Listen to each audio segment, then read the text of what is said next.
So, Facebook. Clearly, you all know Facebook's pretty big, Facebook's pretty important. Otherwise, you wouldn't all be sitting in here or standing in the back. There are some seats up here if you guys want to, try and come in, but I don't mind if you stand in the back. So when we look at the size of Facebook, and when we ask this question of, is Facebook still relevant?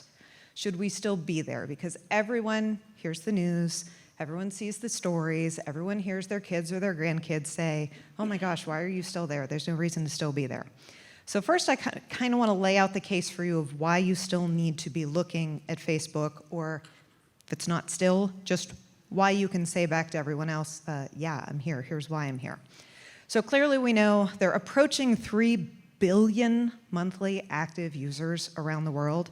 Now, just under 2 billion of those are active on a daily basis. I mean, we're talking some pretty big numbers here. Now, keep in mind, this refers to all Meta properties, so that's Instagram, that's Messenger, that's WhatsApp. So we're going to see slightly lower numbers on the individual ones. But when we look at Facebook and we look at its growth, okay, so this chart goes from roughly 2008 up to present time, and I can actually zoom in a little bit and give us just from 2019 to 2021. Does that look like a site that's dying? No. Okay. Because one of the things we need to remember is not just in the United States, but Facebook is global. Now, out of curiosity, how many of you guys do business outside of the United States as well? Okay, so a decent amount of you. How many of you do business in like the Apex countries? Okay, just a couple of you. So if you're doing business in the Apex countries, know that is the absolute fastest area of growth we see in Facebook. Indonesia, India, all of those. In fact, I think, yeah, I got that data coming up on a slide. But even if we look in the United States and we look at total reach, okay, so this is current data looking at US social media usage. Now clearly, Facebook, way at the front of the pack. Way, way, way at the front of the pack. Then we have Instagram. Pinterest and Snapchat are still ahead of TikTok. So for all of the hype you were hearing about TikTok, and yes, it's growing, and yes, there's a lot of people there, but when you're looking at your limited amount of time and money and where you can spend your efforts, you are still in a place where you are reaching the greatest majority of people if you're on Facebook.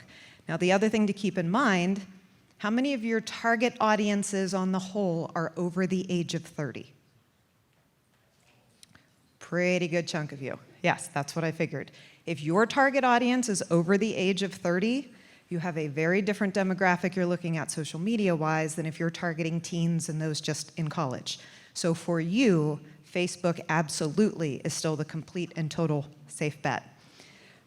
Now, when we look at some of the usage numbers, so you can see, when we look at things like posting, the daily amount of time spent, how often they're sending messages. Okay, our pink line, the only place we see declines, that's in our 13 to 17-year-olds. This makes sense. We already know they're kind of shifting to Instagram, they're shifting over to TikTok. Any other age range, we're either seeing it hold steady or we're seeing some mild increases in places. So when people talk and start to freak out, you can go, okay, no, numbers are still there. Also keep in mind, and this one's interesting for me as someone who's been doing this for a long time. So one, there's a millennial, they're not there, blah, blah, blah. Okay, well first, the youngest millennials are now 25, okay? The greatest majority of millennials are now in their 30s. And guess what happens when they get into their 30s? They get on Facebook. They get more active on Facebook. It's like getting your AARP card or something. You're like, okay, so, well, I'm 30 now, and I guess this is where I have to go. And so, even whereas 5 years ago, a lot of these people were not as active on there. And this, honestly, this surprised me. As I went in, after kind of 2 years of not updating all my stats and my data, because I still do the marketing, I just don't do the teaching side. I was really surprised about this, because I really thought, I would start to see it creep up to, okay, if you're 35 and over, or maybe starting to approach 40 and over. But for all of their talk and for all of their, no, I don't like it, I don't like it, I don't like it, they reach an age where, again, it's like, you get your AARP, or like in Ohio, you get your Golden Buckeye card, and you're like, well, wait, there's discounts with this, and there's other good stuff. Okay, maybe it's not so bad to be older, and they succumb to peer pressure and they get in there. So again, if that's where your target market is, then you're good. I'm going to try and lay out a little bit of a case that even if you have a slightly younger target market, it's probably worth considering being here. So coming back to kind of the idea of overall percentage of what people are using. Other than Facebook, the only thing that runs this level of volume is YouTube. And out of curiosity, how many of you guys are doing anything on YouTube? Okay, that's good. I like seeing that. YouTube, interestingly, and kind of aside from the Facebook stuff, YouTube is seeing huge, huge growth, not just in the younger generations, but also in the older generations. A great example of this is my father-in-law, who retired as a dentist like 2 years ago, and last year discovered YouTube, and is like the happiest person on earth because he does woodworking and a bunch of other stuff. And he came down a couple weeks ago and he's like, Jen, you can learn anything. Yes, I know. And he's like, no, but it's great. I can learn anything. So I go and I watch my YouTube videos, and then I go to my shop and I do what I want to do, and whether it's working on cars or building cabinets or whatever, it's there. And so we do continue to see really strong growth in that area as well. And to be honest with you, if you're selling the type of product where your age range is even creeping up a little more, if you're selling toys for people in the prime of their career or kind of retirement age, YouTube and Facebook, those are really the two you should be focusing on. If you're a slightly younger generation, if you're maybe in that 30 to 50 age range, I'd probably say Facebook and Instagram are the two biggest ones you really want to be looking at. But if your demographic does skew a little older, if you're coming to the Instagram one tomorrow, I'm going to tell you the same thing. If your demographic skews a little older, Facebook and YouTube are really going to be where you get your best amount of overlap. Okay, so when we look at our age breakdown, and this one's a little harder to read, but again, you guys will be able to see it when you get the data. Basically, what we see is if you're under 30, the numbers are huge on Instagram and Snapchat and TikTok. Now, they still tend to have Facebook accounts, okay? They don't post as much. They do still go and they do still look. And this is one of those interesting things on the data front, where self-reported data is usually nowhere near as accurate as, actual tracking data. That's why, Nielsen didn't used to just call you and say, what are you watching? They hooked something up to your TV so they could actually track what you're watching. Because how many of you are parents of teens or raised teens? How often is what your teen tells you they're doing a complete and accurate reflection? Yeah, exactly. I have 4 of them. So, yeah, no. So when they say, I'm not there, I can go, okay, but I'm looking at the data. The data's coming from Facebook.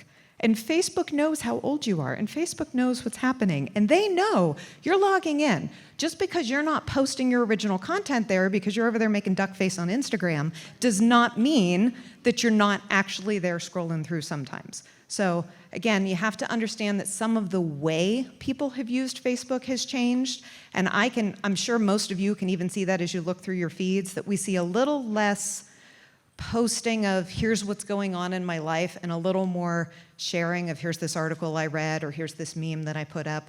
People are a little less on the personal side than they were maybe 5 or 10 years ago, but they're still there, they're still scrolling, and they're still looking through. So that means there's still an opportunity to get in front of them. Okay, this is the chart that I think is really, really, really helpful, and I could not find a version of this from this year, so this data is about 2-3 years old, but everything I can find across the board seems to support that this is still true. So what this chart looks at is if you use channel X, do you also use channel Y or Z or whatever?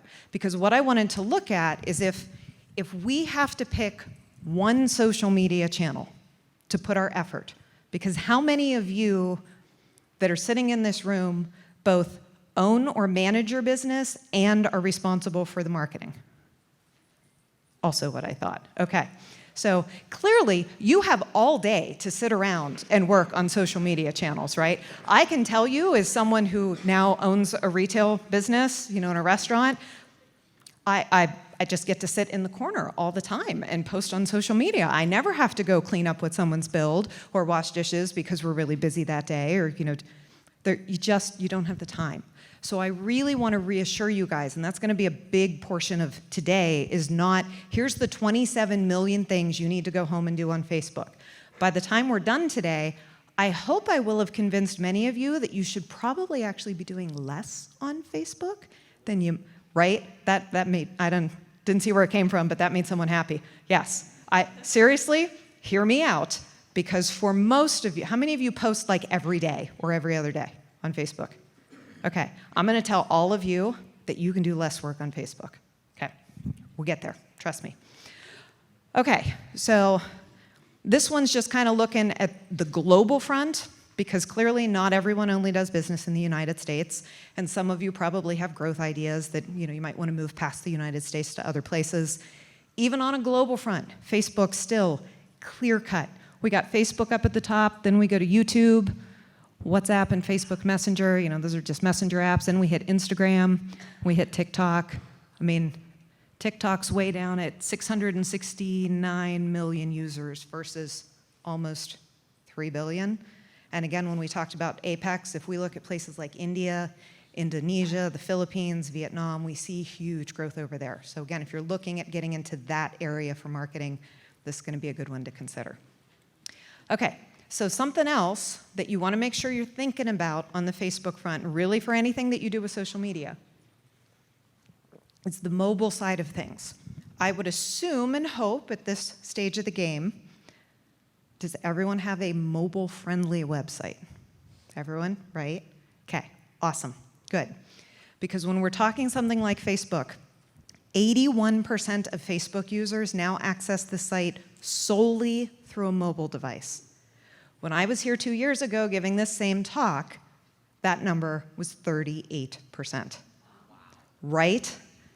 Because we can do everything from our phones or our tablets now. So who wants to go pull their laptop out if you can just sit on the couch and scroll through, because, everyone has to watch TV and scroll and talk and listen to their Spotify podcast all at the same time because we have no attention span. So people access just through a mobile device. So that means things like, if someone finds your link and they click through to your website needs to function really well on mobile.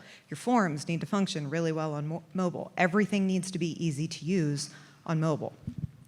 Mobile users also spend way more time on Facebook. In fact, they average 58 minutes per day on Facebook, which gets scary when you look in the grand scheme of things and see that they spend like 53 minutes a day on Instagram, and then they spend like 30-some minutes a day on TikTok, and you're going, when does anyone do anything? Because everyone's just spending all of their time on social media. Okay, so accessibility issues, again, if you're not mobile friendly, and I'm glad to hear most of you are, it needs to be. The other consideration on that, and we'll talk a little bit about this tomorrow in the Instagram session as well, we used to take our phones and turn our phones sideways when we shot video, and now we hold our phones upright when we shoot video because people are watching video on their phones. And if you have a side profile like you'd have on your TV and you put that in their feed, everything's going to look smaller because now you've, able to fit the width, everything's shrunk down. Whereas if you're shooting it in an upright format and you're putting it up, you're going to be zoomed in closer, you're going to be able to see more, they can access it more. So the video content that you're shooting to put on Facebook, Instagram, anything outside of YouTube, you want to make sure that you're holding the camera upright. But the same thing with photos. The wide angle photos are not going to take up as much real estate and show as well in a news feed as someone scrolling through as a more square or a more vertical length type photo. So these are all things we want to consider in terms of mobile usage. Okay, so just once more in case we had some people come in a little bit late, if you want a copy of the slides when we're done, just shoot me an email there. Happy to send them over to you, not a problem. Okay, so now that we got kind of the data and the stats side, there's really 3 key reasons that we want to look at Facebook, what Facebook has to offer, what it can do for us, and why it's better than some of the other forms of marketing. So the first one is the idea of linkable suggestions. And even on some place like Instagram, where we're starting to get more ability to add some links and be able to link people out of the site, that's one of those things that is really great for us as marketers on the Facebook front, that any post that goes up, any content that goes up, you can have a link there, which means it's not just a conversation. It's not just a, hey, this is really cool. If I tell you, hey, I've got this diner in Bentleyville and the food's really great and here's a picture and you're like, oh, that's wonderful, I really want that. Okay, there's a big difference between expecting you to remember all of that information and then go over to Google and look it up on your own versus me including a link that says, and here's the link to order from us online and you can come pick it up in like 15 minutes. So the ability to include a link in the content that's going out Whether you're linking to a product, whether you're linking to a blog post, whether you're sharing a short form video and linking back to a longer form video that you have housed on your website, you have the opportunity here to get people from one place to another. And what? Yes? Sorry if this is a stupid question, but I saw something about, it said when you post a link on Facebook, you should make it into a bit.ly or something like that, because the algorithm doesn't necessarily like certain links to certain places, and I have no clue what a bit.ly thing is, but... So bit.ly is what's called a URL shortener, which basically just means instead of your great big long URL, you're going to get something short and sweet. There's a couple reasons to use it. One is if you want to do the tracking. Originally when bit.ly came up, people would use it because then you could track how many people clicked that link. So instead of just saying how many people showed up on the site, it was how many people clicked this specific link, because maybe you have a different bit.ly link on Facebook than you do on Instagram. At this stage of the game, if you're using even the most base level analytics programs, you can tell, which it came from anyways.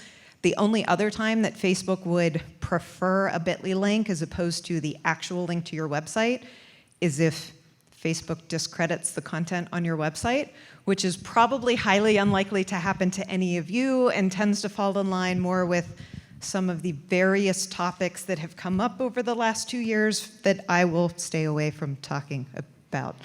Yeah. So, yes. So it would kind of be a workaround, if you're going, oh, well, Facebook doesn't like this site anymore. But the reality is, does anyone actually think that Facebook isn't capable of using their algorithm to go, where does that link lead, and then to know that they don't like the end point? Yeah. We're going to talk about algorithms in a little bit, too.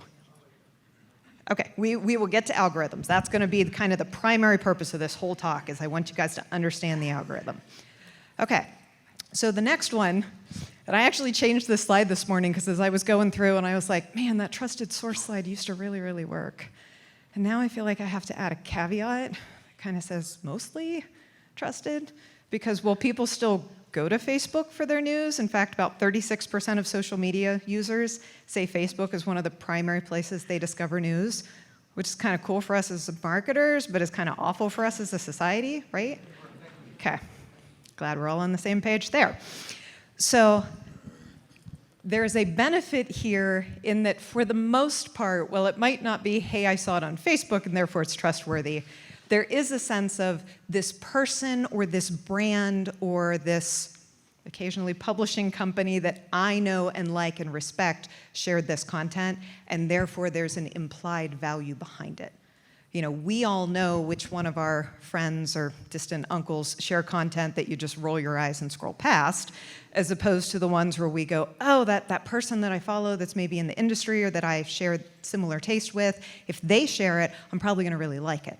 So there's kind of the credibility factor that comes in from people having the opportunity to identify who the users are and build a certain level of established trust with those users.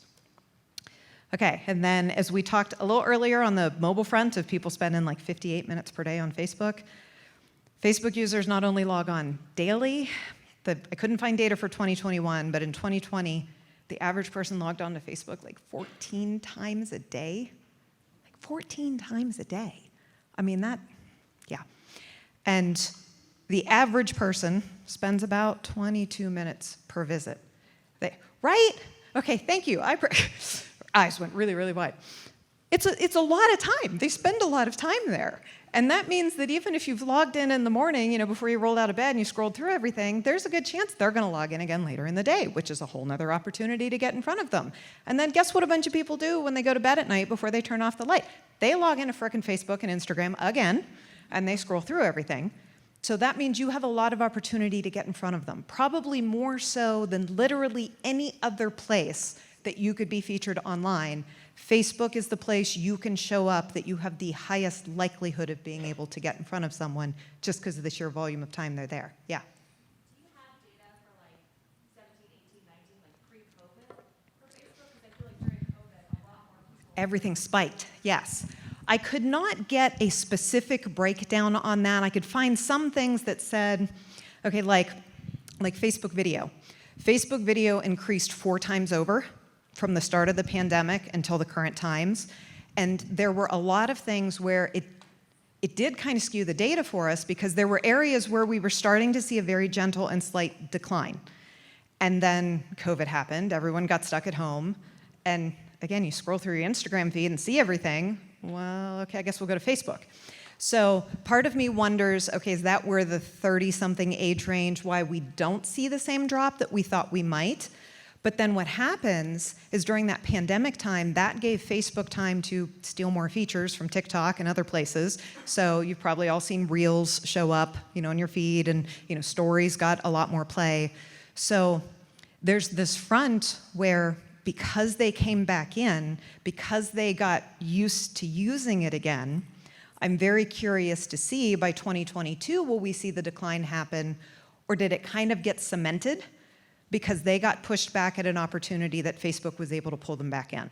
My gut, from doing this for a long time, says the older age range, and I hate that I'm calling 30 and older, but the non-kid age range, I think we're going to see them mostly stay. I think if we see declines, it's going to be very, very minor.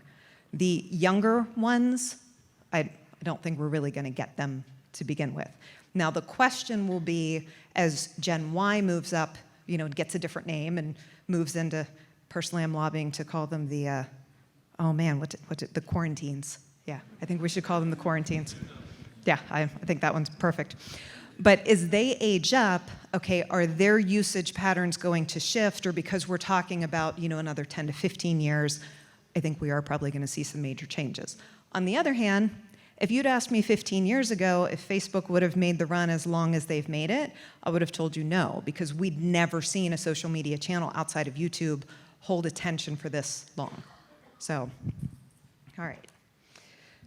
So with Facebook, as a business, you kind of have two primary choices in terms of how you're going to engage with your audience. Now, I'm sure most of you are familiar with the concept of pages. Everyone has a Facebook page for their business, right? Right, everyone should be nodding, yes. Okay. How many of you use groups as well? Okay, so not a ton. Okay, so we're going to talk a little bit about each of these and why I want you to consider them. So pages clearly are kind of like your home base on Facebook. It's kind of like your website, but on Facebook. And keep in mind, like, no one actually goes to your page itself. They really kind of only see you in the newsfeed. Whereas groups think of groups as like an online forum that happens to exist within the subtext of Facebook, okay? And I know in the racing industry, and the car industry, and the hobby auto industry, like, groups are huge because you have interested people who want to share their experiences, they want to ask for advice, like, all of that stuff comes into play. So what a group does is a group allows you to gather together kind of like-minded individuals where they are the ones who are creating the content.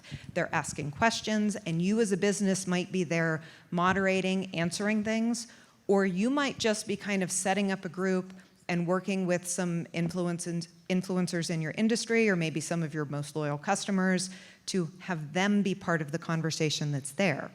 Now, the difference with a group is not the hard sell. Okay, you can't engage in a group the same way that you can on your page. But groups do much, much better in the algorithm than pages do, because groups tend to have a very different type of content in them. So you have the opportunity for kind of the evangelists and, again, the fans of your company to come out and share things. So I did some digging. I had a hard time finding a really good group that was specific to this industry. But two of them I can think of that are kind of retail-oriented groups that are worth taking a look at if you want to see what I'm talking about conversation-wise. So one, do I have any Aldi fans out there? Like, people who love the grocery store, Aldi? And I know that sounds weird to say love, but like, those of you who love it will get why I say love. Okay. All right, so there's like 30 groups on Facebook that are like dedicated to people who love Aldi. I mean, like, there is a group on Facebook called Red Bag Chicken, because literally Aldi sells this product in a red bag that's like a deep fried chicken breast that you just pop in the oven or your air fryer, and I kid you not, it tastes like Chick-fil-A. absolutely tastes like Chick-fil-A.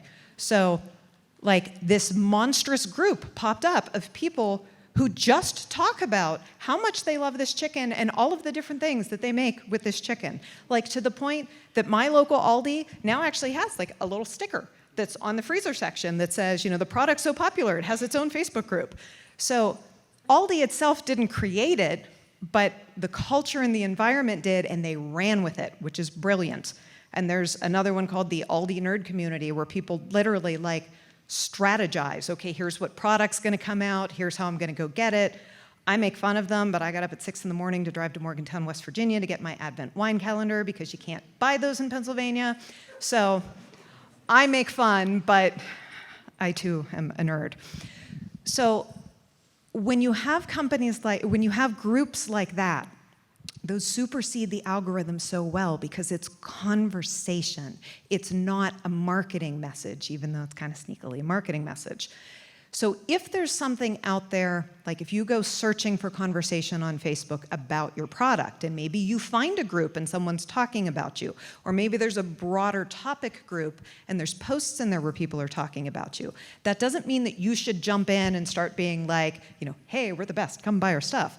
But it might mean that you should kind of look through at who's posting, and there's opportunity to reach out and form some relationships, maybe give some early access information, view them as kind of influencers.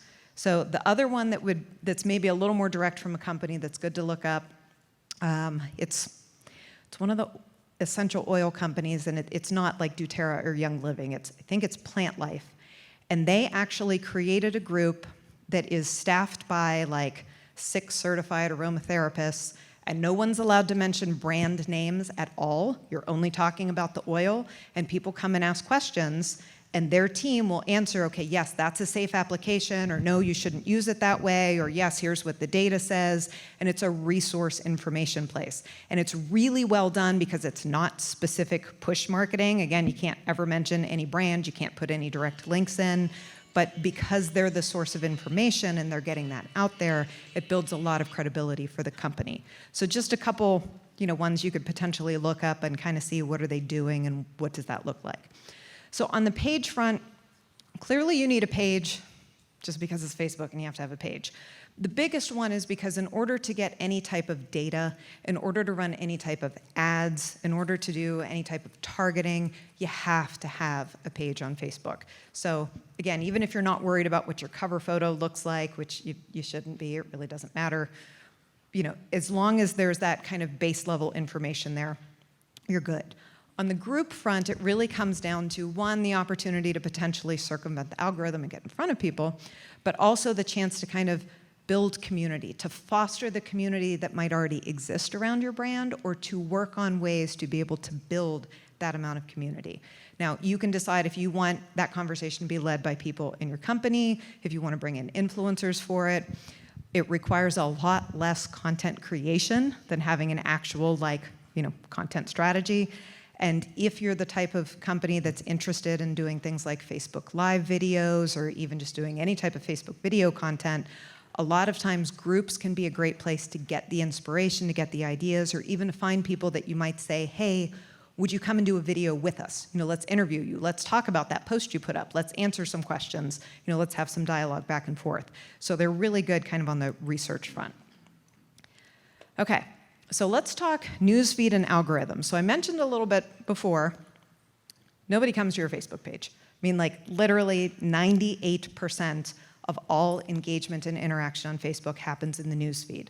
And when I say newsfeed, that's the little part that you scroll through, okay?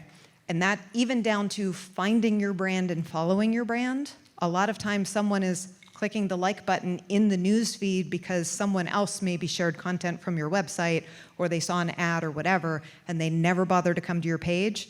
They can like it from there, and they can see it or not see it just in the newsfeed. So don't put too much effort on the page part. So let's talk about the algorithm. Okay, how many of you came because you saw algorithm mentioned and you're like, I don't even know what that is or how it works, but I'm just really curious? It's not cheesecake, I'm sorry. And I should have updated the pictures because this week was cookie dough cheesecake, and I gotta tell you, that stuff was the bomb. So just But I did not. Tomorrow in Instagram, there's more pictures of food. I didn't do that to you guys today. But if you come tomorrow, just be forewarned and don't come hungry. Okay. So have you ever noticed when you're looking through your Facebook feed, like sometimes you're scrolling through and you go, you know what? I haven't seen a post from so-and-so in like forever. Are they even still on Facebook? That's like the only time someone goes to someone's page is when did they unfriend me? You know, what happened? So understand that the average Facebook user, if shown all content available in their feed, would see 1,500 posts roughly every 12 hours. That's how much content is created. That's how much stuff goes out there. Now, Facebook wants you to scroll and scroll and scroll and scroll for as long as possible. It would not work well for them if they showed you all of that content, because everybody has their weird Uncle Charlie who just like spams the site with 27 million memes that you don't care about. And you don't want to see everything that Uncle Charlie posted. You want to see the stuff that's actually interesting to you, and Facebook knows this. So everything about what Facebook is trying to do is saying, okay, if we've got this base level pool of like 1,500 items, how do we sort through that to figure out what you actually want to see, or that's just interesting enough that you might not engage with it, but you don't mind that it's there and you kind of scroll through to the next thing. This is the goal of Facebook, because the more they can do that, the more you'll scroll, the more ads they can sell. So Facebook uses a wide range of algorithms to try and figure out what you want to see and what they should show to you. Now, I could probably spend 2 8-hour sessions breaking down the algorithm, and I don't think any of you want me to do that. So here is the super simple, tried and true way to think about the algorithm. I call it the Pinocchio effect. This is true for search engine algorithms as well. Instagram, any algorithm. Anytime someone says algorithm with a computer, this is true. Okay, an algorithm is designed to replicate human judgment. It just wants to be a real boy. Okay? So every single time Facebook makes a change to their algorithm, it is designed to replicate human judgment. It is designed to say, if I was a human being sitting here looking at this, what would I decide to do? So when it looks at things like, okay, Jen always clicks the like button on her friend Karen's posts because Karen doesn't spam Facebook and she only posts a couple times a week and it's really interesting stuff. So if Karen puts a post up, we should put it in front of Jen because she's going to engage with it. Or I live in the small town of Bentleyville, PA, which only has like 2,700 people in it. I mean, when I say like we're little, like our school district is 40 square miles and there's like 75 kids per grade. Small town. Okay. I live in the small town of Bentleyville, PA, and I like cheesecake. So when the Carlton Diner puts up a post with the weekly cheesecake, Facebook says, I'm going to put it in front of you, because every time they put up a post with cheesecake in it, you click the like button or the love button. So they know how to replicate human judgment, and they know how to put it in front of there. Okay, so this is your base level concept. Every time someone says the algorithm changed, the algorithm changed, you really don't have to freak out, because if everything you do with Facebook comes at it from the perspective of, is this good for my user? And if I was a human being that had no financial investment whatsoever in this post I'm about to put up, would I care about it?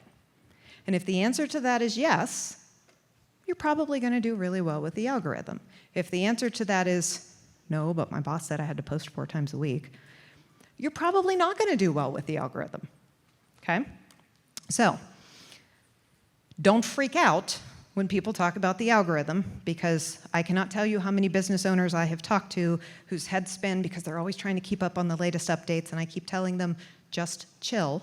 And I tell you what, I did so much research prepping for today, because again, while I still do marketing, I only do it for a couple places now, that I own or am part of, not on the consulting side. And I was like, okay, I want to make sure I got everything up to date for them. This core section of my presentation where I'm talking about the algorithm basically hasn't changed in 3 years. And it's not because I'm not updating it. It's because it is still relevant, and it is still the exact base level information you need. So you do not need to freak out and chase algorithms and read every single story that comes out about Facebook, because if you go home with no concept other than, Is what I'm about to post to Facebook interesting if I have no financial involvement? Is the answer yes or no? If that is the only thing you take away from this for your Facebook strategy, that alone will make a difference for you. Okay, so let's look at the reality check on this front. Let me see where I'm time-wise. Okay, so I like 483 pages on Facebook, like actual businesses or organizations or whatever. While I was making the slide deck, last week I scrolled through 100 posts. I got 19 ads.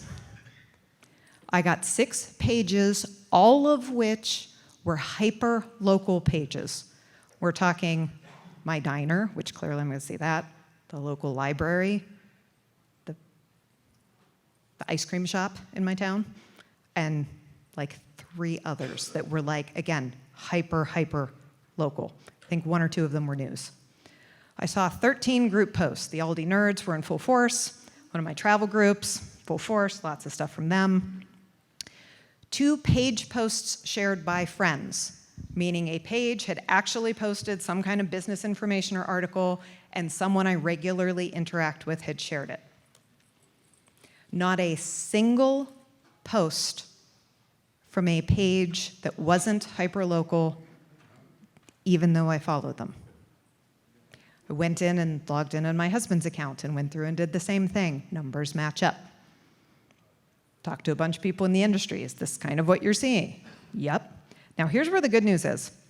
2 years ago, when I did this presentation, I went through 200 posts and I didn't see a single page. So the nice thing is, I'm starting to see a little bit of pages creep back in. My personal theory on this is people are posting less original content, which means there's a little more room for the page content to come into play. But here's the thing you really, really have to think about when you're putting your content up.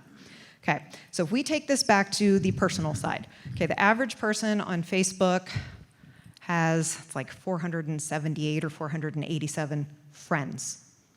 Okay, how many of you in real life have 487 people that you actually care enough about that you want to hear every thought that crosses their mind?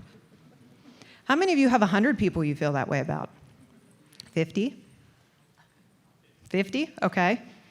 20? Okay, 10? How many of you don't care what anyone has to say but you? Okay, all right, you belong on Instagram, not Facebook.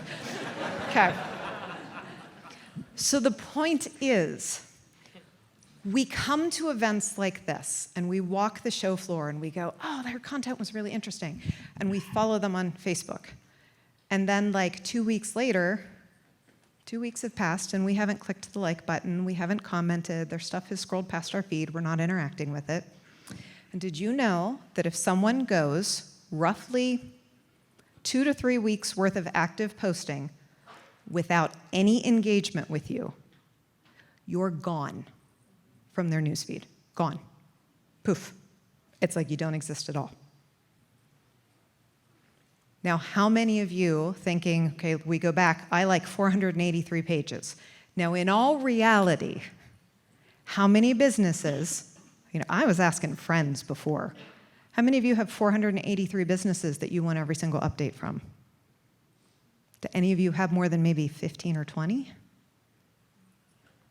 Maybe if they're really, really industry focused, but if you take it outside of the industry and how it applies to your life, we don't care. We want to know what we want to know when it's relevant to us and in the right timing, but on a day-to-day basis, we don't care.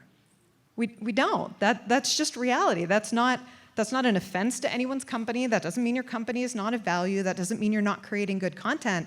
That's just the reality that we live in a world where we are so overloaded with content and options and information that even if we wanted to, we couldn't actually digest all of it. It's just too much. And Facebook knows this, and Facebook knows that they have to just serve up the thing that you're really going to be the most interested in. So, perspective on this one, if you're posting every single day on Facebook, we won't even say multiple times a day, every single day on Facebook, The truth is, no matter how great your content is, there is a fraction of the people who follow you who care enough to actively engage with every single piece of content you put out. And every piece of content you put out that they don't engage with, Facebook goes, oh, they didn't care, let's knock them down. And the next time, a couple less people see it. And then people don't interact with it, and Facebook goes, well, they don't really care, let's knock them down. If you go out and you look up major brands on Facebook, like go look up, Southwest Airlines, Chick-fil-A, Nike, whatever you want to call them, millions of followers. But scroll through and look at how many people actually like or comment on posts. And you're going to be like, holy cow, there's only like 45 likes on there. That's because nobody sees it. It's not showing up in front of anyone because nobody cares that much about those major brands. We care about niche brands and specific content publishers and our friends. So you have a very different challenge as a business in trying to kind of break that barrier and get in front of people. And the more content you're putting out there, the more opportunity you have to be rejected. I mean, which sounds really weird, but it's kind of like that idea of, if you're trying to date someone or you're trying to pursue someone, there's a difference between sending like 57 texts a day, hey, how are you, how are you, how are you, as opposed to like, dude, chill. You texted, it's good, I'll talk to you in a couple days. So a lot of times what happens in the marketing world is you get told, well, the way to build your followers is to post every day. You gotta be there every day, you gotta be active every day, you gotta do this every day. Okay, if you're an influencer, if you're trying to, live the van life and post about whatever from the back of your van as you're traveling, if you're one of those people and your career and your life is being interesting, yeah, you gotta post every single day to build your followers and to engage because that's a completely different type of content. But if you're a business, what happens is you get caught in this cycle of, well, no one interacted with that, so okay, I gotta put more stuff up. And we put more and more and more and more, but we're putting the same stuff up and it's not hitting. And Facebook is going, meh, and they're dropping us further and further and further down. And you create a self-fulfilling cycle. So a couple years ago, I went into, we'll just say, one of the major newspapers based out of Washington, D.C. There's a couple. And was working with their editorial department because their reach was just falling through the floor. And we're looking at what they're doing, and we're looking at their data, and they were putting up like 14 posts a day. And they're like, but we're a news outlet. And I said, I get that, but nobody cares about that many posts a day. You've got to learn how to be more selective. And I told them, okay, starting next week, your editors have to pick 4 stories a day. That's it, 4 stories a day. We're going to drop how frequently you publish from your 14 or 15 down to 4 stories a day. Just trust me, let's see what happens. Well, in having to be more selective about what they shared, and in putting up less content, engagement started to creep up. And they went from about 4% engagement to about 14% engagement, doing less posting. Because again, none of us are interesting enough to be able to put that much stuff up and hold someone's attention. So a lot of times, the backing off a little bit is a critical part. So, yes? So, small business owner, does my own marketing, I get busy sometimes, I don't post for 2 or 3 weeks. What does the algorithm do to that?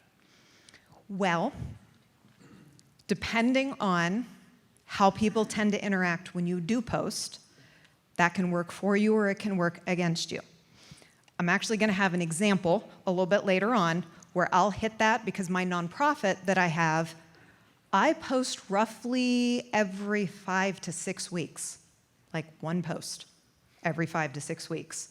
And I just put a post up after probably about a 8 or 9 week window, and I'll show you the data and the stats on that, and I'll show you why I do that and the impact it had. Because sometimes there's a time and a place for that, and that can work great.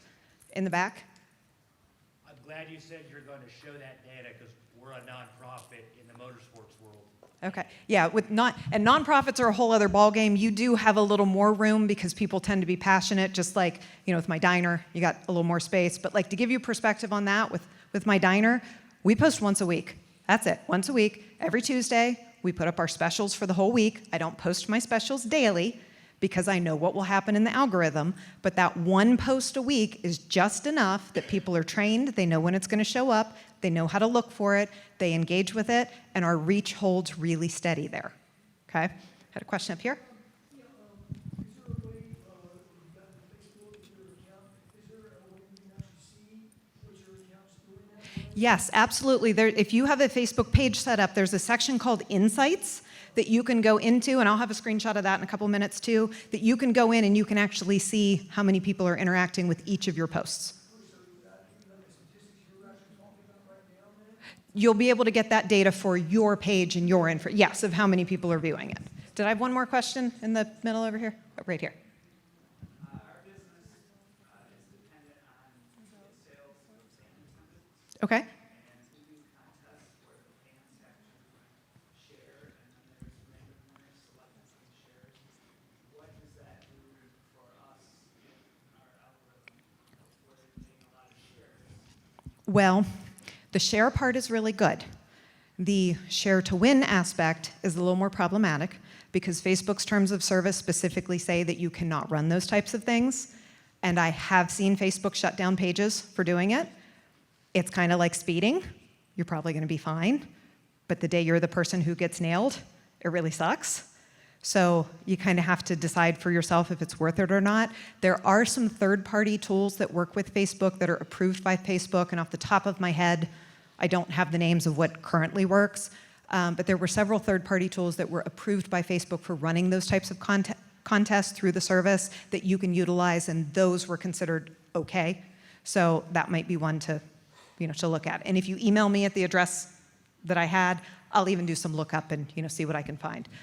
Real quick, because I know we're about 10 minutes to 11:30. There's no one in the room after us, so if people need to leave at 11:30, and I only have maybe like 5 or 6 more slides and we'll be wrapped up.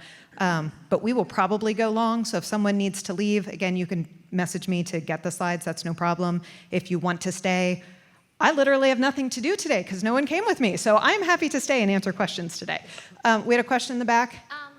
Is there a number we should shoot for if we have a certain number of followings and we see a certain number of likes?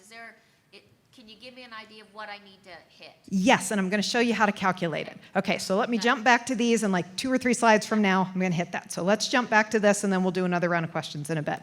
Okay, so the top 4 ranking signals you want to look at, and I'm going to try and fly through these next couple rounds of slides just so we can get to the calculation. Relationship. This is the single biggest thing Facebook looks at. Who do they engage with? There's something called last actor, where basically Facebook says the last 20 to 30 brands you engaged with, brands or people, they're automatically going to prioritize, no matter what you've done with them in the past. So when someone first likes your page, they're guaranteed to see your content. So you have to keep their attention to be able to stay in that. Basically, anyone that they see you engage with or interact with is always going to give a priority, or a bump. Content type is the next one. Facebook looks at what type of content do people interact with. Some people are more likely to click and follow posts that have links. Some people interact with video more so than images. The numbers go back and forth whether photos or images really have the best engagement. For a long time it was photos, then it kind of jumped to video, and I would have thought video would have stayed at the top of that during the pandemic, but image content has actually still stayed really strong in terms of what people want to engage with. Overall popularity. So this is one where, okay, that person that you know personally that like drops out of your Facebook feed and you never see them, and then all of a sudden they show up because, if they either retired or they got married or they had a baby. Something big happened that made everybody comment. And because everybody suddenly engaged with their content, it shows to more people. Those people engage with it, shows to more people. So you start a steamroller effect because something big happened. And then recency. Everything else being normal, they're going to show you posts from like the last 12 hours or so. I'll pause long enough for a couple people to snag a picture. Okay, so the priority ranking signals, things that you can actively do and work on to change. This is probably the only 4 of maybe 5 actual you should do this things I'm going to give you today. One is comments. Comments are huge. Oh my gosh, find ways to get people to comment. And they can be goofy, they can be valuable. The example on this one, so this is from the diner. My partner put together a salad special that had, let's see, what was in it? Grilled or fried chicken over spring mix with hard-boiled egg, grape tomatoes, black olives, shaved Parmesan, and fresh raspberries. Now, what kind of weirdo puts raspberries in a salad that has olives? So we had this whole argument in the diner where I'm like, no, that's crazy. And he's like, no, they're both berries. They go together. And I was like, no, I love raspberries and olives, but that's crazy. So we put a post up where I said, okay, that's crazy. We even programmed into our system a good God, no raspberries button for if you were ordering that salad online. And we asked people, okay, what do you think? Do they go together? And did Jen want the raspberries or did Joe want the raspberries? Because again, small town diner, lots of regulars, everyone knows us. So everyone starts commenting because everyone wants to get in and they want to vote and they want to share their opinion. And for something as simple as that concept, we did post, and clearly I was the one that did not want the raspberries, and we even showed the little receipt with the good God, no raspberries button. But you can see, look, my diner has 2,755 likes on Facebook. We are small. But if you look at the people reached down there, it says 9,173. That means my post had a reach of more than 3 times our audience because so many people engaged with it that it showed it to all of their friends who engaged with it and laughed and thought it was funny. Comments are huge for expanding your reach.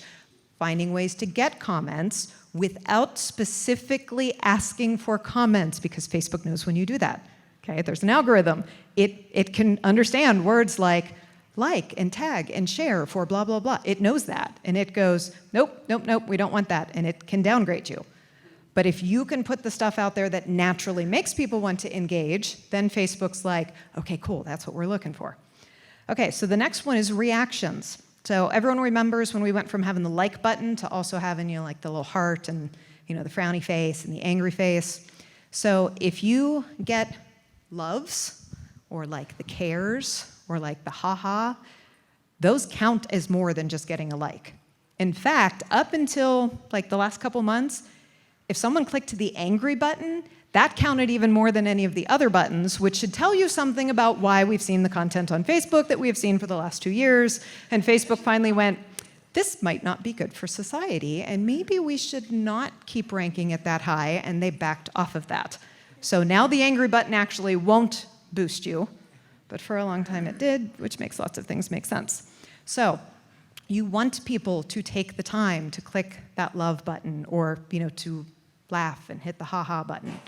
Now, something else to keep in mind, if you're looking for people to partner up with, evangelists, things like that, looking through to see who are the people who are loving your content. That already gives you an indicator of how someone feels about something. And if you see the same person frequently showing up doing that, there might be a door open there for you to reach out in terms of evangelism or partnerships or other things.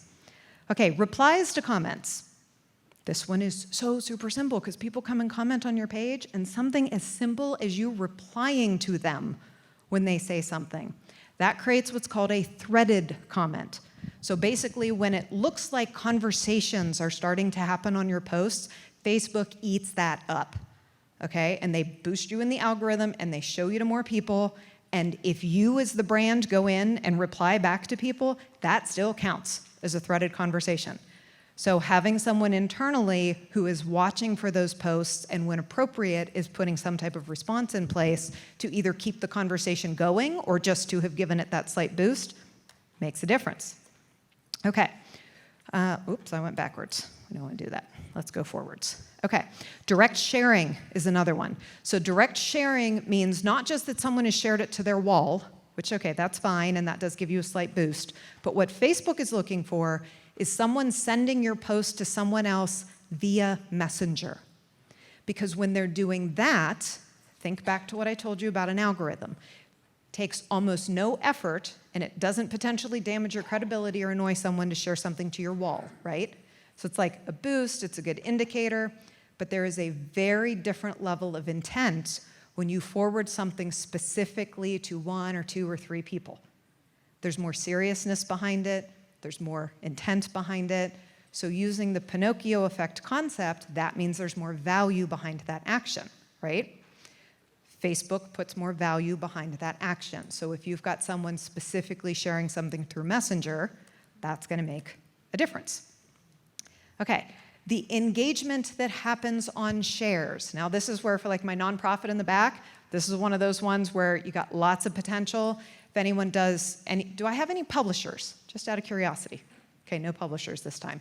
Okay, if you're working with publishers or you get a feature, in some type of publication or something, this is usually a good one to play with this. But basically, as people start to share content, now Facebook is looking at what's happening on the original post, but they're also looking at what's happening on all the versions of that post that someone shared. Are people liking it? Are they commenting on it? And all of that power comes back to the original post to give it an extra boost. So the example, and I'm sad that this is so small, so I'll have to read you some stuff. But basically, I put a post up last week. We're coming into Christmas season for my nonprofit.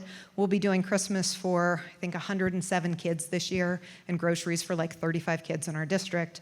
And so I put the post up just before Giving Tuesday, and it was, hey, we're looking to have a really strong Giving Tuesday. I know a ton of you will bring gifts in. Some of you want to give money so we can shop at the tail end. So basically put the post up, talked about what we did, had some pictures, and we got 70 shares on it, and we got like 45 or 50 reactions, most of which were the heart emoji or the care emoji. And then on each of those shares, we got engagement and interaction. So for the nonprofit that has 1,387 people who follow it, we reached 10,709 people with this post. So, like almost 10 times more people than actually follow us saw the post because the steamroll effect of that share helps push it out. But this also comes back to that point I made before. I don't post here every day. I don't post here every week. And sometimes I might go more than a month or two without posting. I post to this page when it's relevant and I have something to say. And when I do that, Facebook, even though it's been a long time since I put something up, Facebook knows that historically when I put a post up, people react. And so when I put that post up, even though there's been a gap since my last post, Facebook knows people are likely to react, and it pushes it out to people. And as they do follow through and react, it pushes it out to more people. So I've been able to maintain really solid exposure numbers on this account, even though it probably gets a grand total of maybe 20 posts a year. I mean, and a lot of you probably post more than that in a month. Now, again, slight difference between my goals as a nonprofit and your goals as a business, but when you're looking at the overall concept of reach, this is where I want to encourage you that sometimes less is more, and the whole quality over quantity thing really factors in. Okay, I think this is our last priority ranking signal is going to be video interactions. So with this, know that Facebook Live videos by default get 6 times more engagement than regular video. So if you have the ability to do live videos, you are automatically going to get in front of more people than if you just do static ones that you put up.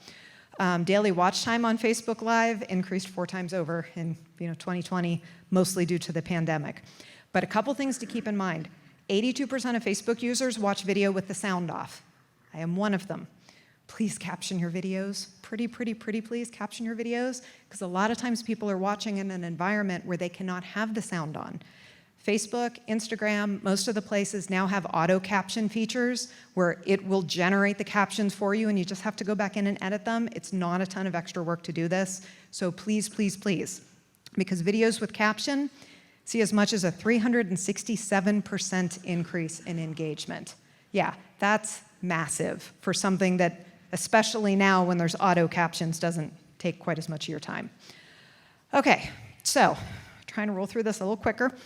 In terms of video with more than one user performs better, especially on Facebook Live. So things like interviews do really, really well, not just a talking head sitting there.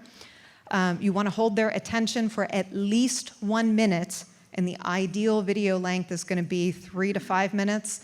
And if you can get them to completion of the video, that's going to help with any future video you put out there, because again, Facebook knows that you actually held their attention, and your next one they're going to be more likely to show. So we're not talking super long form here. Even just short stuff is going to be okay. Little things like you can make a placeholder screen if you're going to do Facebook Live, because everyone is logged into a Facebook Live where the person awkwardly stands there for, 3 or 4 minutes. Okay, where people are joining. Okay, well, we don't know how long it's. Okay, put up a placeholder page. You can do this. There's really easy, cheap tools that have placeholder pages, and you can even put a little countdown clock so that people have the opportunity to come in a minute or two early. Just like when you join a webinar, just do that. Make it easy on everyone so that you can kind of hit the ground running. Yes? Where do you find those?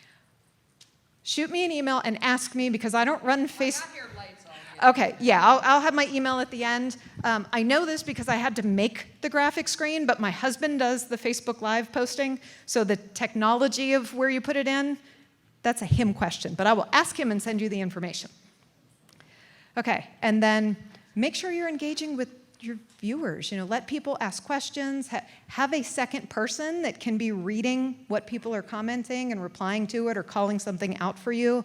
Again, everything with Facebook is engagement. Engagement, engagement, engagement. Okay, stories, great way to skip the algorithm. As of right now, the stories algorithm really is still much more heavily on the recency front, meaning when you add something new to your story, it bumps you to the front of the list again. Now, I cannot yet find data, and I reached out to so many friends that are still really active in the industry to see if the engagement that happens on your stories has an impact on the overall credibility of your page for the newsfeed. Because to me, if I look at the Pinocchio effect, that would make sense, right? If someone engages with you here, it should also mean they're more likely to want to engage with you there. Even if that is not currently a feature in the algorithm, my guess is that inside of a year or two, we will see that become a feature in the algorithm, and that people who do have good engagement in stories are also going to see a boost in what's going out on the regular newsfeed. It should show up in your insights, though, right? It'll show up in your insights to see how many people are watching the stories, but what you're never going to be able to see, what we only know when Facebook releases this data, is what the algorithmic factors are that they're actually examining to determine how they're going to rank your content when it comes out. So every now and then they give us updates and say, okay, yes, now we're measuring this, now we're measuring that. I fully expect that to see that show up as something that they're measuring. When it comes to content and stories, okay, a couple quick stats for you. 58% of Facebook users have visited a brand's page after viewing their story. Roughly 500 million people use stories daily, and when it comes to the type of content they want, 46% want to see tips and advice, 50% want to see new products. Whoops, I should have had one more slide there and it's not showing up. Okay, and the rest of it is people like interviews and data. Again, they want meaty information. Now, back to the idea of the like and share to be entered in a contest. So Facebook has this whole list of stuff that they call vote baiting, react baiting, share baiting, tag baiting, and you've all seen these. You remember when you'd see like 4 squares with 4 different pictures and you're supposed to click the different reaction button based on which one you're voting for? Okay, Facebook knows you're doing that. They know what the pattern is. They downgrade you because they know that you're doing it just to get the likes or the votes or whatever, just to game the algorithm. I promise you, with the exception of maybe like one person in the room, we might have like a NASA engineer or something, the people that Facebook hires to do their algorithm, they're smarter than all of us. There is nothing you're going to figure out to game the algorithm that is going to last longer than, like a month or 2. It's just not going to happen. So anything that's designed to manufacture the appearance of engagement, Facebook either knows or they're going to figure it out really soon, so just avoid it. It's not worth your time and effort. Okay, so here's the one you guys want. How do we figure out what our reach is? Okay, because this is what we need to know. What's our reach? How do we fix it? This is really simple. You visit your page and look and see how many people like your page. That's your starting point. So we use the diner as an example.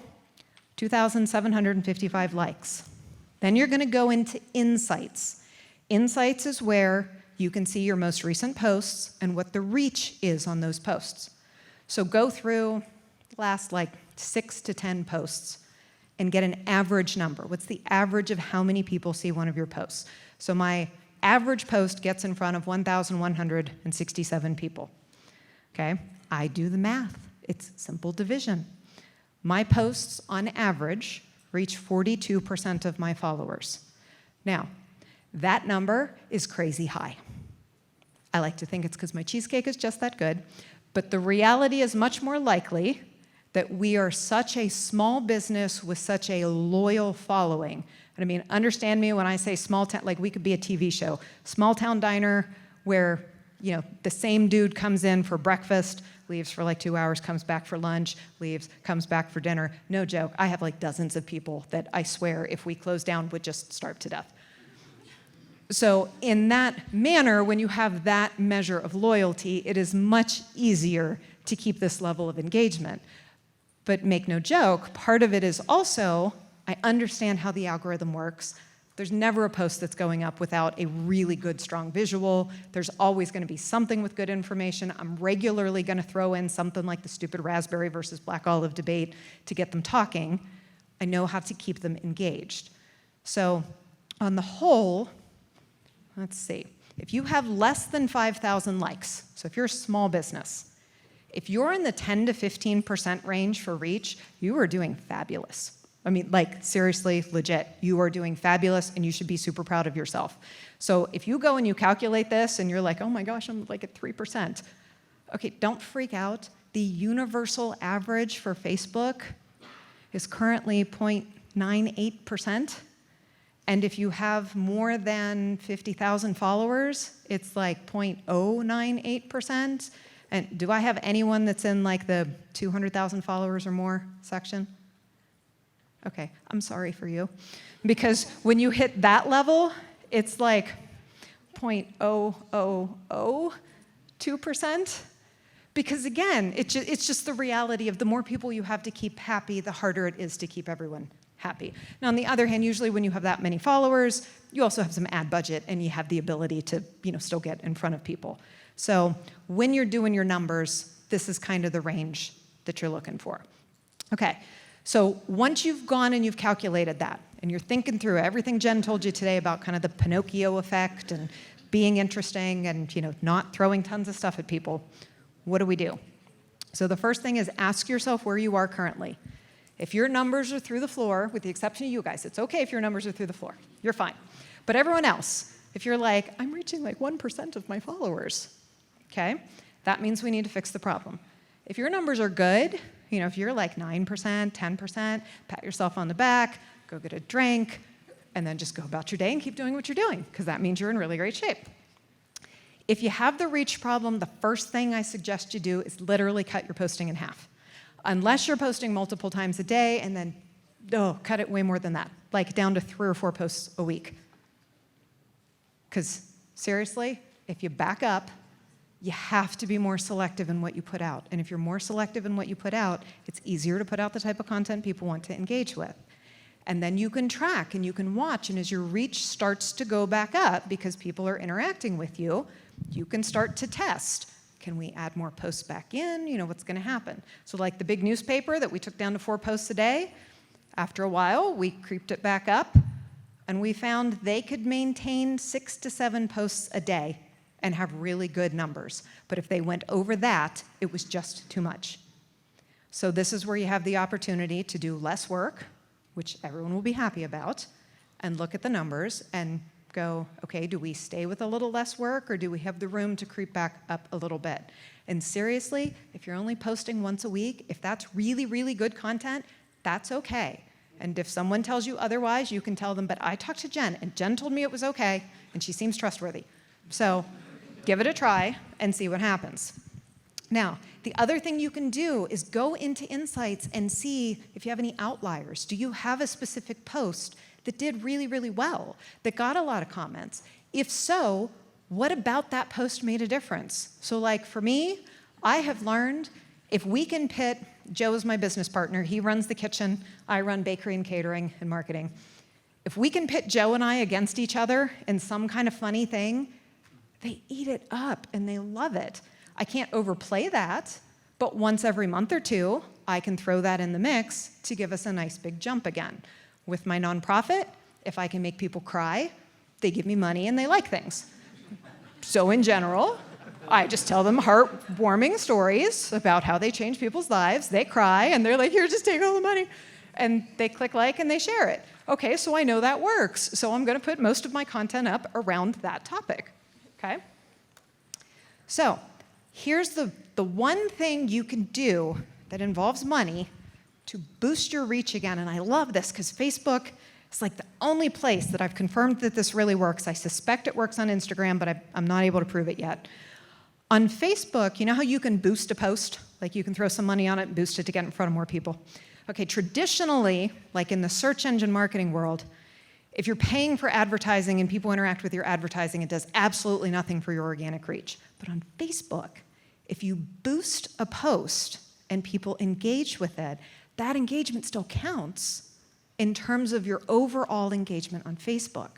So if you've found that like your reach is absolutely through the floor, but you're going, okay, but I have this idea for a post, I really think people will interact with it, or you put a post up and it starts to get really good traction, throw like a $15 or $20 boost on it. Like seriously, throw a boost on it, get that one in front of more people because it's already proven to you that it's going to get some good engagement.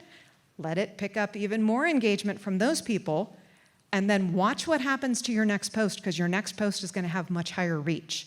So you have the opportunity to occasionally throw those boosts in there to kind of help artificially bump you back up. Yes? So a question, like, if you were to do a post and you know it's gonna like turn out good, right? So let's say you get 100 reactions on Facebook, right? Instead of boosting it out the gate, would it be best to make it go until you get your organic growth and then once you stop, boost it? Fabulous question. Yes. Okay, so if you know it's going to do well, or you really think it's going to do well, give it about 12 hours on its own to get some natural, unpaid interaction and engagement, and then throw the boost on it. Because if you're throwing a boost on a post that already has proven to Facebook that people will be interested, even that boost is going to work more powerfully than it would have if you did it from the start. So yes, fabulous question. Yes?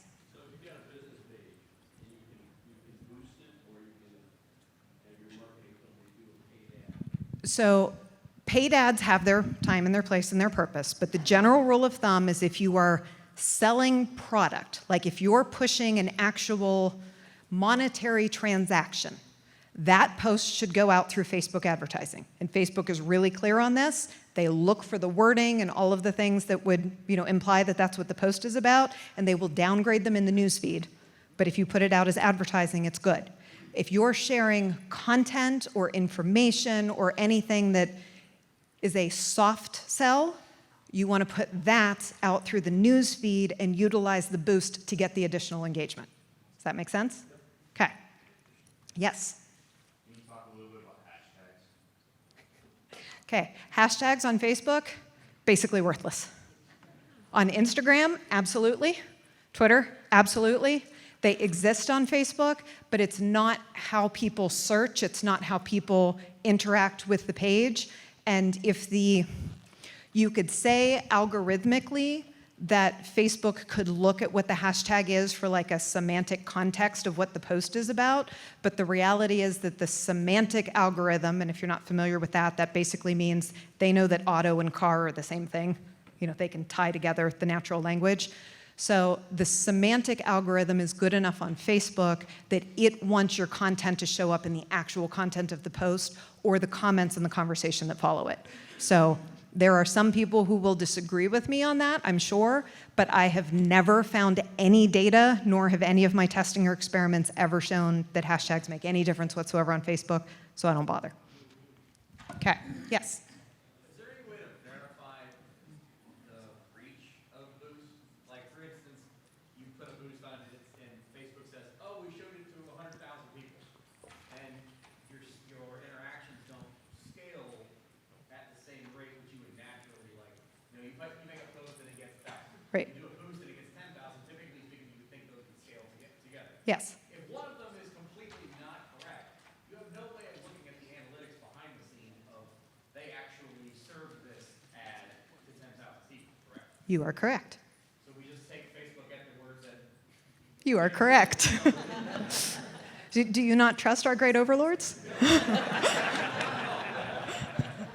almost no money with Facebook boost anymore because I have zero way of verifying the analytics. With YouTube and everything else, I can get analytics. Right. I can see where they're coming from, how they are, why they're there. Right. Yeah, no, on that front, now, if you're using it to push someone through to your site, if you're using it with a link, then yes, clearly you can use Facebook pixels, you can track it coming in, but if we're talking about just the straight engagement that's there, I will stay with questions, but those of you who are leaving, please do me the favor of scanning the QR code on the back of one of the seats and giving a review, because if you say good things about me, I can come back next year and make it up to my daughter and my husband. So, yay. I'll put it up again as the last one. So, okay, that I said. So basically, our last slide is, if you've got the reach problem, I gave you several different ways to go, okay, here's how you go in and you kind of play. And, try these little things to see if you can get a boost back up there. But really, less tends to be more with Facebook. And does that make anyone sad? Like, are any of you legit going, man, I wish you told me I had to do more work? Yeah, that's what I thought. Okay, so let me jump to, okay, I'm gonna put, and if you get the slide deck, I'll put the email back up in a second. I did, at the end, I've got some really good quality links for you on things like using Facebook Stories, Facebook Advertising, Facebook Live. These are sites that I know, that I trust, that the quality of information here is really good. And if you want to dig really deep in one of those topics, this is a good resource to check out. So that will be in there as well. Okay, in the meantime, I'll put my email address up for anyone who wants the slides, but I'm happy to stay for whatever additional questions we have. Yes?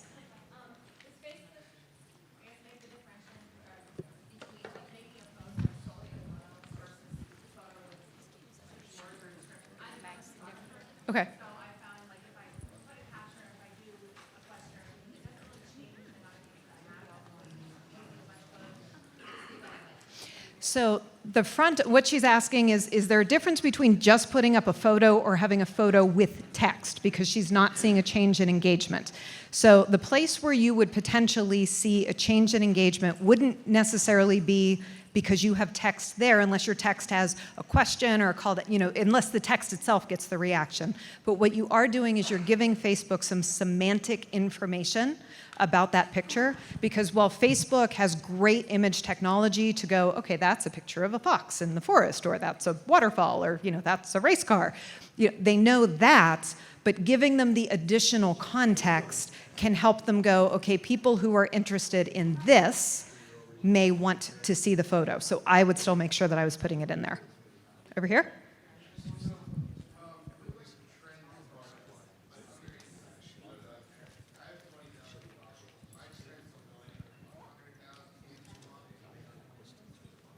Okay.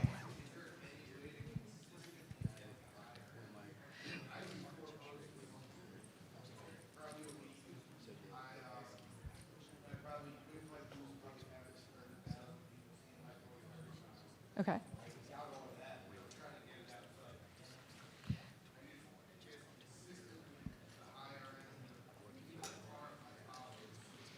So when you go in and you look at your insights and you're looking at individual posts, I would assume you're seeing a difference in reach by the individual posts, correct? Okay, so the best way to do something like that is to go in and look and see what is the pattern that shows up on those posts that do get the additional reach. Because what's happening is you have, whether it's a topic, whether it's the actual quality of maybe the photo or video or whatever, something about certain posts is pushing people to want to share, look at, do certain posts get more of the love emoji or like the care emoji as opposed to just the like? Are you getting different reactions? Because you want to look for the pattern of what type of content is getting you that bigger reach. And you want to make sure that you're not going exclusively to that type of content. It might also be as simple as saying, okay, if I know this style of content performs really well, and then I have this other post coming up that maybe doesn't perform as great, but it's still something I need to put up, sandwich that between two posts that you know are going to do really well.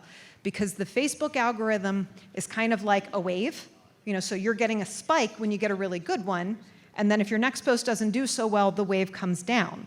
But if you follow that with a third really good one, your wave's not going to dip as deep. Whereas if you have super popular post, okay, you're going to kind of do this.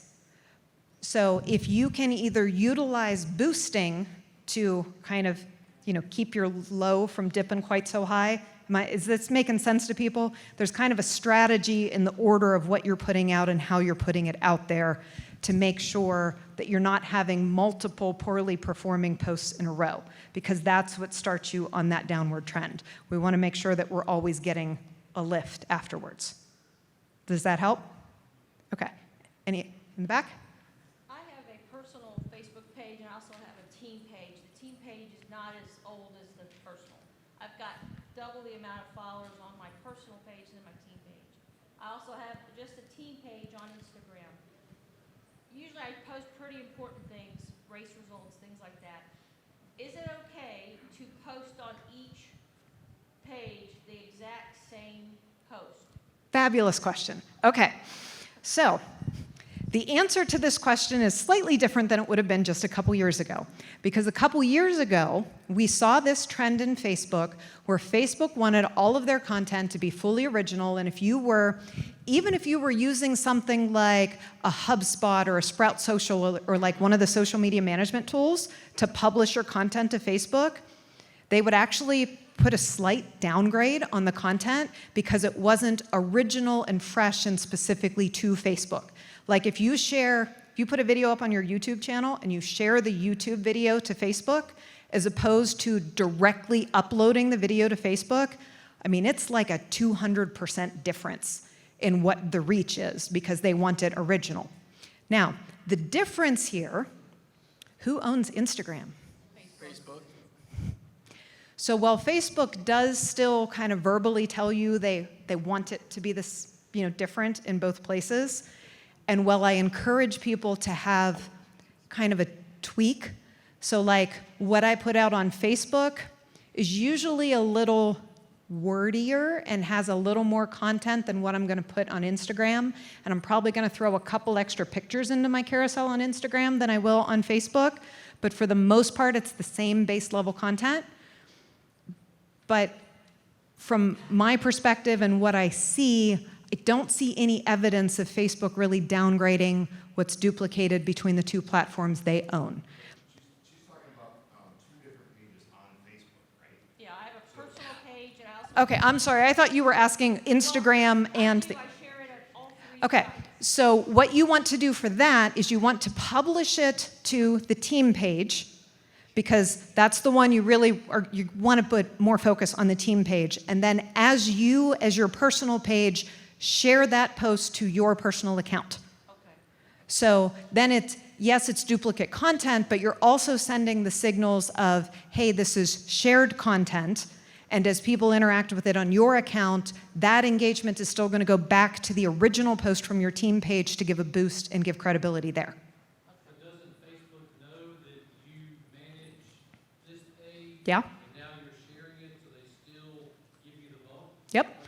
And if you have like a big employee network of people and your employees are sharing your content on Facebook, that's going to give you the share boost, that's going to give you the comment boost, that's going to give you everything, even if they are people who work for you. Yes? When I post on Instagram and Facebook, normally I write all my posts on Instagram. Well, I write all my notes and then copy and paste on Yeah. space. Yeah. But, so instead of going and toggling the post to Facebook, I should just do it individually. I don't think it makes a big enough difference in the algorithm to be worth the extra work, to be honest to you. And one of the key places where I would say there's a difference is if you're going to dual publish to stories. I always dual publish to stories from Instagram, because you can go on Facebook, put a story up and have it published to Instagram, or you can go on Instagram, put a story up and have it published to Facebook. You have way more functionality, features, and other things that can be added into a story post from Instagram than you do on Facebook, which is why I always do it on Instagram and publish it out, because while the people seeing it on Facebook might not be able to interact in the same way, I'm still going to at least get the opportunity to get that measure of engagement on Instagram, whereas if I did it on Facebook, I've already lost the potential for the engagement on Instagram. I'm going to go here, and then I'll come to the back. Right here? I want to go back to the boosted post Yeah. again. So I kind of got away from doing that because I started to notice that as I was trying to, kind of pick and choose what demographics I wanted my stuff to go to, when I would get the demographic data back, I found that it was going completely contrary to what my selections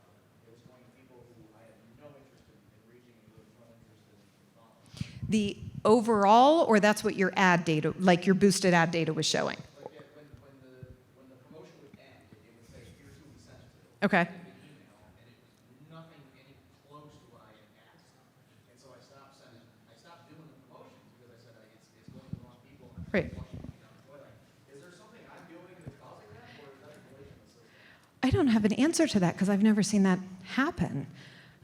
That's probably not the answer you wanted from me. I'm really sorry, but so that would lead me to think that it's a glitch, and that is something worth noting. Thank you, because here, hang on. There used to be, and I'm so sad I had to take these slides out. There used to be this feature in Instagram, in Facebook, and it comes and goes. Right now, unfortunately, it's gone.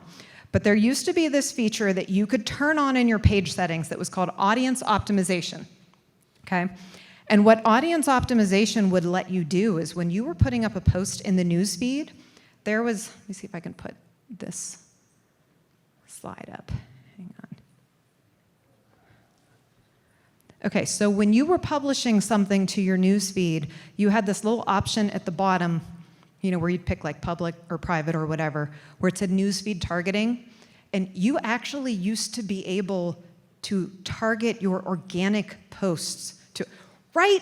I'm looking at your face, you're going, I didn't know that. Nobody knew this. This was my favorite thing to share in conferences because nobody ever used this. And the place where this was really, really handy, like I had a client that did, she was a plastic surgeon, but she also had like a skincare line, so she had all of these followers for like her products, but then her office was, you know, just in one area in California, and oh my gosh, try to keep all those people happy on a news feed where you have like people all over the world, but then you have local people. So we would use the newsfeed targeting that anytime we were putting something up about the office, we would restrict it, you know, geographically so that it only showed to people who were right there. Now you can do this with boosts. It's one of the other good reasons to use boosts is you can go in and you can target by interest and other things.